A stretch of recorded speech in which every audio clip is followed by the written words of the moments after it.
नमस्कार दोस्तों, स्वागत है आपका स्टडी आईक्यू में। आज हम लोग एक बहुत ही दिलचस्प विषय पे चर्चा करने वाले हैं। हम लोग बात करने वाले हैं इंडिया की न्यूक्लियर पावर कैपेसिटी के ऊपर। ये चर्चा क्यों हो रही है? क्योंकि हाल ही में हमें पता चला है कि इंडिया की nuclear capacity is expected to almost triple. अभी फिलहाल इंडिया की कैपेसिटी बताई जाती है कि 6780 मेगावाट है और 2031 तक 22,000 मेगावाट तक हम लोग पहुंचने वाले हैं। ये स्टेटमेंट आया है by the minister of atomic energy and space Jitendra Singh. उन्होंने एक रिप्लाई में बताया है लोकसभा में। तो आज हम लोग एक विश्लेषण करेंगे यहाँ पे न्यूक्लियर पावर इंडिया की। ये जो 6780 मेगावाट आता है वो कहाँ से आता है और क्या क्या होने वाला है जिसकी वजह से हम लोग 22,000 तक पहुँचने वाले हैं। बेसिकली हम लोग स्टेटस क्या है इंडियन न्यूक्लियर प्रोग्राम का, इसके बारे में बात करने वाले हैं। साथ ही साथ at the end of the discussion हम लोग एक क्रिटिकल चर्चा भी करने वाले हैं। क्या न्यूक्लियर एनर्जी के फायदे हैं और क्या उसके नुकसान है, क्या उसके परिणाम हो सकते हैं, इसके ऊपर भी एक चर्चा चलेगी। तो ये सब जानने के लिए मेरे साथ बने रहिए इस पर्टिकुलर वीडियो में on Study IQ. I am your friend Rahul Saygaonkar. आप मुझे इस पर्टिकुलर आईडी पे फॉलो कर सकते हैं। इसके अलावा अगर आप यूपीएससी सिविल सर्विस एग्जामिनेशन की तैयारी कर रहे हैं या फिर स्टेट पीएससी की तैयारी कर रहे हैं, डू विजिट studyIQ.com या फिर हमारा ऐप डाउनलोड करें गूगल प्ले स्टोर से। इंडिपेंडेंस डे की डिस्काउंट चल रही है on many of the programmes, do avail those discounts. चलिए पहले खबर के बारे में जानते हैं। मैंने आपको बताया कि जो हमारे atomic energy and space minister है जितेंद्र सिंह, उन्होंने एक स्टेटमेंट में कहा है कि इंडिया का जो न्यूक्लियर पावर है, अभी फिलहाल इंडिया के पास ऑपरेशनल इंस्टॉल्ड कितना है, 6780 मेगावाट इंडिया में ऑलरेडी ऑपरेशनल है और अगले 10 सालों में 2031 तक हम लोग कैपेसिटी बढ़ाएंगे अपनी 22,480 मेगावाट तक हम लोग पहुंच जाएंगे। तो हम लोग यहाँ पे बात करेंगे एग्जैक्टली कितना शेयर है, कहाँ से ये आता है, इन सब चीज़ों के ऊपर एक जानकारी मिलेगी। तो हमारा अभी का जो शेयर है इलेक्ट्रिसिटी जनरेशन में वो 3.1% आता है न्यूक्लियर एनर्जी से। सबसे मैक्सिमम तो आपको पता है कि coal energy around 55% comes from coal. अगर हम लोग कोल और गैस को जोड़ दें, तो फॉसिल फ्यूल बेस्ड को जोड़ दें, तो अप्रोक्सीमेटली 65% अभी भी हम लोग फॉसिल फ्यूल के ऊपर निर्भर है। रीन्यूएबल एनर्जी की बात करें तो हाइड्रो इलेक्ट्रिक पावर काफ़ी ज़्यादा डेवलप हो चुका है। इसके अलावा सोलर एनर्जी, विंड एनर्जी, तो हाइड्रो एनर्जी और जो बाकी रिन्यूएबल्स है वो आपको 36% के आसपास पहुंच चुके हैं। और सरकार ने न्यूक्लियर एनर्जी एडिशन में काफ़ी ज़्यादा प्रोग्राम्स भी लाए हुए हैं। जैसे कि हमारी अभी फिलहाल कैपेसिटी थी 6780। वो कहाँ से आती है? वो 22 रिएक्टर से इंडिया में, और ये जो 22 रिएक्टर से ये केवल 7 पावर प्लांट से आता है अभी फिलहाल। इसके अलावा इंडिया ने काफ़ी ज़्यादा न्यूक्लियर रिएक्टर्स को सैंक्शन भी दिया हुआ, यानी कि परमिशन दी हुई है। Already 10 power reactors with a capacity of about 8000 megawatts total capacity are under construction. साथ ही साथ रिसेंटली इंडिया ने 10 प्रेशराइज्ड हैवी वाटर रिएक्टर्स को भी प्रमोट किया है। 700 मेगावाट ईच के ये जो PHWR हम कहते हैं ये रिएक्टर्स है, इनको भी प्रमोट किया है, इनको अप्रूव किया हुआ है। तो इन सब के चलते हमारी कैपेसिटी काफ़ी बढ़ेगी, 22,000 मेगावाट तक पहुंच जाएंगे हम लोग 2031 तक। अब अगर मैं बात करूं 7 जो पावर प्लांट्स है जिनकी कैपेसिटी है अबाउट 6780 मेगावाट, वो है Kaiga in Karnataka, it is operational. Rawatbhata Rajasthan, Tarapur Maharashtra में, Kudankulam very famous Kudankulam nuclear power plant in Tamil Nadu. यहाँ पे in fact Kudankulam plants 3 and 4 they are in construction और बहुत ही जल्द ये तैयार हो जाएंगे। इसके अलावा काकरापारा गुजरात, कल्पाकम एंड नरोरा उत्तर प्रदेश, इन जगहों पे जो न्यूक्लियर पावर प्लांट्स है वो ऑलरेडी ऑपरेशनल है। इन जगहों पे 22 रिएक्टर्स ऑलरेडी एनर्जी प्रोड्यूस कर रहे हैं। अब इसके अलावा इंडिया ने दूसरी जगह पे बहुत सारी चीज़ें अप्रूव की हुई, जैसे आप यहाँ पे देख सकते हो ये वर्ल्ड न्यूक्लियर एसोसिएशन का जो मैप है जहाँ पे बताया गया है ऑपरेटिंग साइट कौन सा है, न्यू साइट्स कौन से। ये जो येलो में आपको दिखेंगे ये सारे न्यू साइट्स है जहाँ पे कंस्ट्रक्शन अभी जारी है। तो बहुत ज़्यादा हम हमारी न्यूक्लियर कैपेसिटी को बढ़ा रहे हैं, राइट। इसके चलते जो टारगेट मैंने आपको बताया कि 2031 तक 22,000 मेगावाट यानी कि 22 गीगावाट पावर प्रोड्यूस करने लगेंगे। अब सवाल ये उठता है इन सब डेवलपमेंट के चलते हम लोग कहाँ हैं, where are we standing in terms of nuclear power, in terms of nuclear technology development. हम ऑलरेडी जानते हैं कि इंडिया के ऊपर काफ़ी ज़्यादा कंस्ट्रेंट्स थे, इसीलिए हम लोग न्यूक्लियर एनर्जी में एक कंपैरिजन देखिए हमारी और दूसरे कंट्रीज़ की, तो हम लोग काफ़ी पीछे रहे हुए। अब ये क्यों है? इसके लिए एक कंट्रीब्यूटर है इंडिया का न्यूक्लियर पराया स्टेटस जो था NPT के कारण, न्यूक्लियर नॉन प्रोलिफरेशन TT को इंडिया ने साइन नहीं किया हुआ है। इसके चलते इंडिया एक न्यूक्लियर पराया था। लेकिन 2008 से जब से हम लोगों ने यूएस के साथ सिविल न्यूक्लियर डील साइन किया, तब से इंडिया को वो न्यूक्लियर पराया स्टेटस से इनफॉर्मली हटाया गया है, यानी कि बहुत से लोग now they are ready to supply nuclear material to India, nuclear technology to India. इसी के चलते काफी ज्यादा पुश भी मिल रहा है इंडियन न्यूक्लियर इंडस्ट्री को। बट नॉनदलेस हम लोग कहां स्टैंड करते हैं अभी फिलहाल? देखिए, अगर हम लोग बात करें इंडिया के न्यूक्लियर प्रोग्राम की, अब इस प्रोग्राम को दिया था होमी जहांगीर भाभा ने, राइट? भाभा ने एक 3 स्टेप न्यूक्लियर प्रोग्राम दिया था विच इज क्वाइट लॉजिकल। अगर हम लोग देखिए, पहले स्टेप में हम लोग डेवलप करेंगे प्रेशराइज्ड हैवी वाटर रिएक्टर। अब मैंने आपसे कहा कि इंडियन सरकार ने 10 प्रेशराइज्ड हैवी वाटर रिएक्टर्स को अप्रूवल दी है। अब इस प्रेशराइज्ड हैवी वाटर रिएक्टर में इनपुट क्या होता है? इनपुट होता है नेचुरल यूरेनियम, ये होता है फर्स्ट स्टेज। और इंडिया में आपको जितने भी रिएक्टर्स मिलेंगे अभी फिलहाल ऑपरेशन, वो सारे आपको यही मिलेंगे। तो we are still in the stage 1। अब इस स्टेज में नेचुरल यूरेनियम को यूज किया जाएगा, जिससे आपको मिलेगा प्लूटोनियम, एक बाय प्रोडक्ट, और डिप्लीटेड यूरेनियम आपको मिलेगा।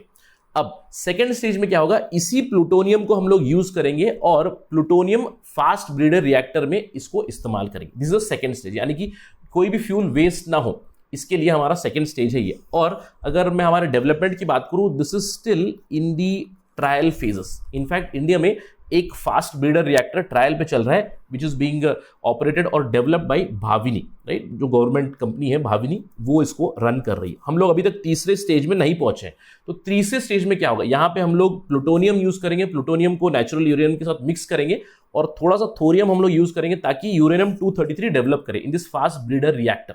यानी कि it is going to breed uranium 233, और इस यूरेनियम 233 को हम लोग अपने थर्ड स्टेज में यूरेनियम 233 फ्यूल्ड ब्रीडर्स में इस्तेमाल करेंगे, जहां पे U233 के साथ हम लोग थोरियम भी इस्तेमाल करेंगे। अब ये क्यों है? ये पूरा जो न्यूक्लियर प्रोग्राम है इस तरह डिजाइन क्यों किया था होमी जहांगीर भाभा ने? क्यों? क्योंकि हमारे पास बहुत ज्यादा थोरियम के रिजर्व्स मिलते हैं। ये कहा जाता है कि India has the largest reserves of thorium. इसी के चलते ये हम लोगों ने प्रोग्राम डिजाइन किया था। और याद रखिएगा, इस प्रोग्राम के मैं ये कह सकता हूं कि फॉर्मली सेकेंड स्टेज में हम पहुंच चुके हैं, लेकिन सेकेंड स्टेज कंप्लीटली ऑपरेशनल अभी होने में समय है। यानी कि आगे चल के हम लोग और भी ज्यादा न्यूक्लियर प्रोग्राम में डेवलपमेंट देख सकते हैं इंडिया में। लेकिन चलिए एक सवाल उठाते हैं कि nuclear energy, does it make sense for India और it does not make sense for India? Will try to understand both yes and no aspects. पहला सवाल, does nuclear energy make sense for India? देखिए, अब इस सवाल का अगर जवाब देना है येस में, तो एक मैक्रो पर्सपेक्टिव से मैं कह सकता हूं कि yes, it is very important. अब ये क्यों? देखिए, हाल ही में I was just reading a book by Vaclav Smil. उन्होंने एक बुक लिखी है नंबर्स डोंट लाई, काफी इंटरेस्टिंग सी किताब है। उसमें वो एक आर्गुमेंट देते हैं, basically he gives numbers with respect to renewable energy. अब रिन्यूएबल एनर्जी के चलते हम लोग एक सवाल उठा सकते हैं। देखिए, कितने डेवलप्ड कंट्रीज है विश्व में? यूएस है, यूरोपियन कंट्रीज है, जापान है, एटसेट्रा। अगर ये सब इतने डेवलप्ड कंट्रीज है, तो ये लोग अपना सारा जो एनर्जी है, इलेक्ट्रिसिटी है, वो रिन्यूएबल एनर्जी से प्रोड्यूस क्यों नहीं करते हैं? So basically the question is, can I shift entirely to renewable energy? If yes, then why didn't these developed countries shift? अब अगर आपको इसके बारे में जानना है तो इसका एक सिंपल सा जवाब होगा, कभी भी हमारी निर्भरता एक सोर्स के ऊपर नहीं होनी चाहिए। जैसे अगर एनर्जी की बात करें तो हम लोग कंप्लीटली न्यूक्लियर के ऊपर नहीं निर्भर हो सकते, कंप्लीटली रिन्यूएबल के ऊपर भी निर्भर नहीं हो सकते। जैसे कि फॉर इंस्टेंस, इफ टुमारो, एक हाइपोथेटिकल सिचुएशन है, जैसे चलिए मेरे गांव में सारी इलेक्ट्रिसिटी विंड एनर्जी से आती है, हाइपोथेटिकल सिचुएशन। तो अगर कल एक साइक्लोन आ गया, एक टाइफून आ गया, या फिर कोई एक न्यूक्लियर हजार्ड आ गया, तो पूरे विलेज में इलेक्ट्रिसिटी चली जाएगी, विंड मिल्स नहीं चलेंगी। तो क्या कर सकते हैं? Then we need to have some sort of diversity, some sort of a backup. तो इसी के चलते yes, nuclear energy does make sense as a diversifying means. यानी कि अगर हम लोग अपनी एनर्जी मिक्स देखें, कोल से थोड़ा सा, कोल के ऊपर निर्भरता कम करने की जरूरत है, कोल से थोड़ा सा, नेचुरल गैस से थोड़ा सा, रिन्यूएबल एनर्जी से yes major proportion, nuclear energy से थोड़ा सा। If it is diversified, it is always safe, isn't it? अब इसके अलावा अगर हम लोग आर्गुमेंट दे, let's come back to the slide here. और मैंने आपसे कहा कि India has huge thorium reserves, इसीलिए हम लोगों ने अपने थर्ड स्टेज में थोरियम इनपुट रखा है as a fuel. So it does make sense. इसके अलावा इंडिया में एनर्जी पॉवर्टी है अभी भी। अब एनर्जी पॉवर्टी का मतलब क्या हो गया?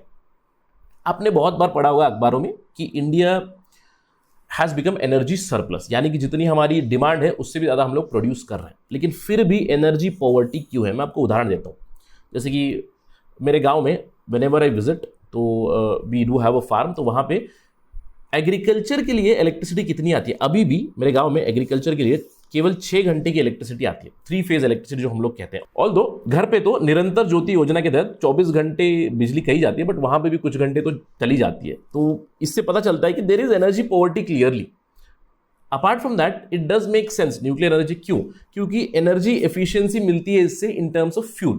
मैं आपको एक उदाहरण समझाता हूं, again these are approximate numbers. For instance just imagine कीजिएगा मुझे 10 मेगावाट एनर्जी प्रोड्यूस करनी है। अब इस 10 मेगावाट के लिए मुझे कितना कोल लगेगा? इसके लिए कोल की मात्रा लगेगी अप्रोक्सीमेटली 30 टन, राइट, अंदाजा नंबर।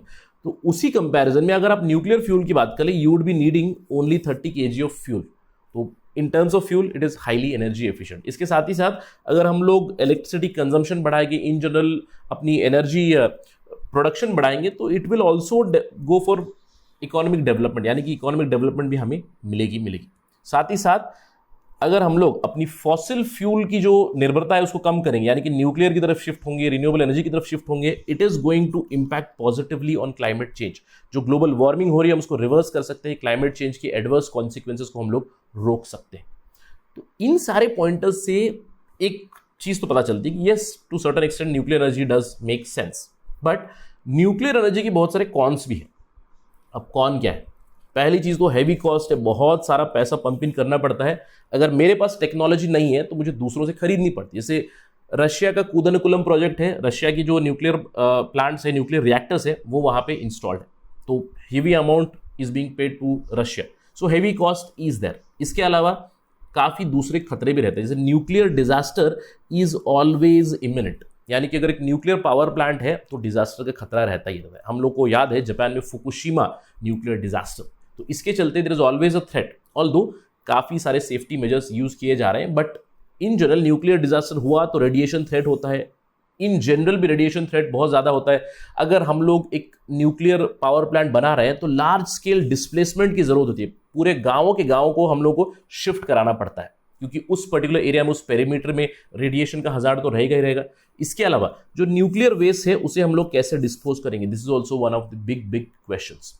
तो इन सब के चलते हमें एक बैलेंस मेंटेन करना काफी जरूरी है। नॉनदलेस हम लोग देख सकते हैं कि इंडियन गवर्नमेंट का प्रोत्साहन जरूर मिल रहा है न्यूक्लियर प्रोग्राम को, और कहीं ना कहीं सरकार इस बैलेंस को मेंटेन करने की कोशिश कर रही है, because we are not moving at a very faster rate. क्योंकि यस, चीपर एनर्जी मिलेगी, fuel efficient in terms of share availability of fuel, ये भी हमें फायदा है, लेकिन खतरे भी काफी ज्यादा, इसे बैलेंस करने की जरूरत है। That is it right now from my side. Thank you for watching.